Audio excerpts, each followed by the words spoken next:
สดีครับวันนี้เราอยู่กับ Lamborghini Huracán ตัวขับหลังนะครับตัวนี้ก็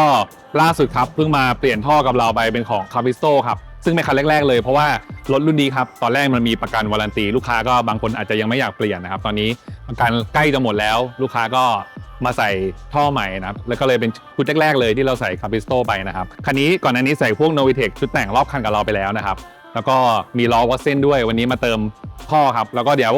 ติดตั้งเสร็จแล้วผมก็มันจะไปทดสอบลองขับว่าเสียงปกติดีไหมแล้วก็เดี๋ยวมาลองฟังกันดูครับว่าเสียงจะเพราะขนาดไหนครั